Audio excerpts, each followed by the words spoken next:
कुछ लोग थे जो वक्त के सांचे में ढल गए, कुछ लोग थे जो वक्त के सांचे में ढल गए, और कुछ लोग थे जो वक्त के सांचे को बदल गए। नमस्कार, मैं दीपक कोचिंग क्लासेस से दीपक सिंह अंबेडकर जयंती के इस पावन पर्व पर उन्हें सत सत नमन करता हूं और आदर पूर्वक आपका सम्मान करता हूं। अंबेडकर साहब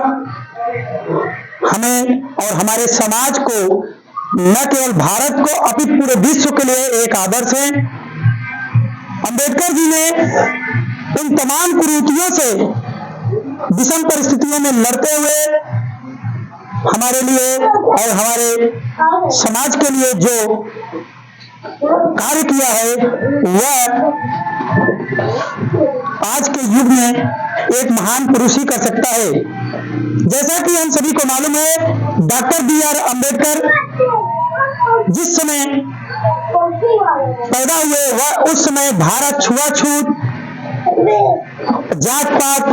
तमाम प्रकार के भेदभाव से ग्रसित था। अंबेडकर जी उन परिस्थितियों में न केवल एक परिस्थितियों का सामना किया, अपितु उस परिस्थितियों का सामना करते हुए किस तरह से अपने आप को एक आदर्श महापुरुष के रूप में स्थापित किया, यह भी बहुत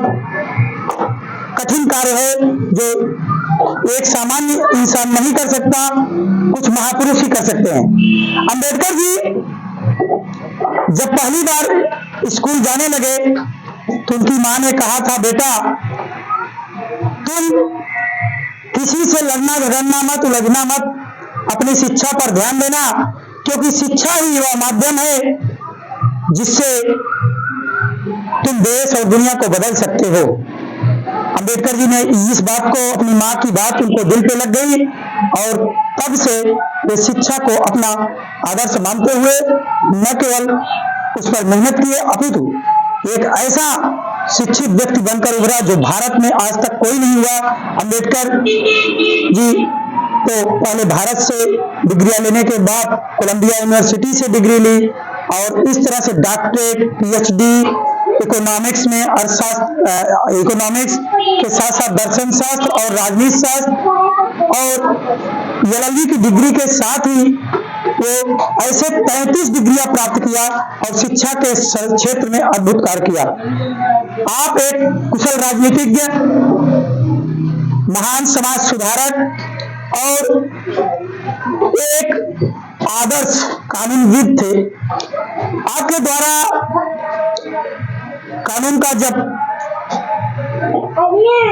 मसौदा तैयार हुआ तो आप उसके अध्यक्ष बने और अंबेडकर जी जब मसौदा समिति के अध्यक्ष बने तो उस समय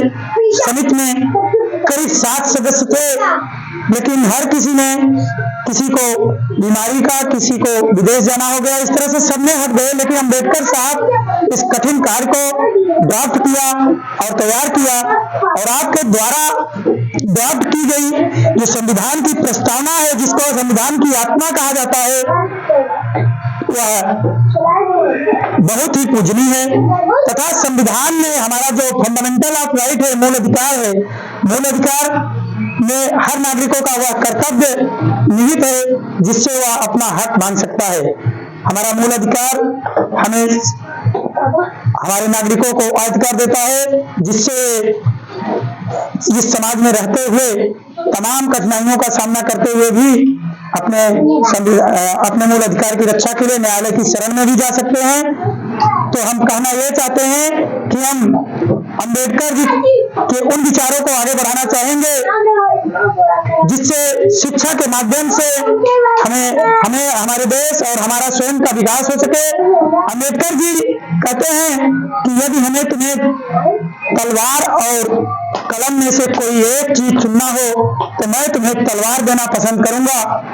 तलवार देना पसंद नहीं करूंगा, अपितु कलम देना पसंद करूंगा, क्योंकि तलवार से तो तुम कुछ लोगों से लड़ सकते हो, लेकिन कलम से,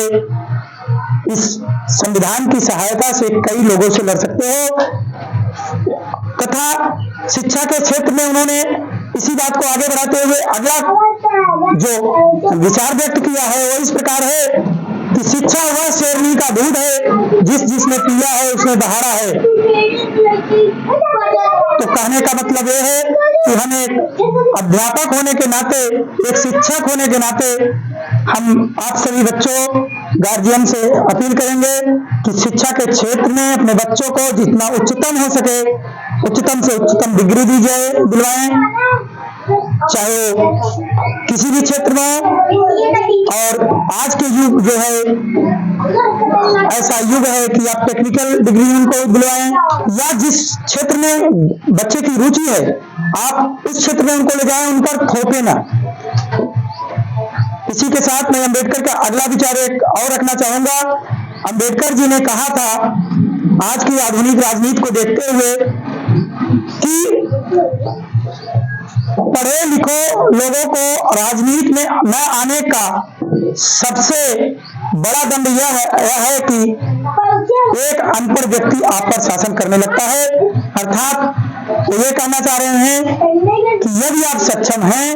आप जान रहे हैं, हर चीज को समझ रहे हैं, तो राजनीति में अवश्य आइए, क्योंकि हमारा पार्लियामेंट, हमारा विधानसभा के जितने भी कानून पारित होते हैं वो यही लोग पारित करते हैं, विधानसभा के सदस्य या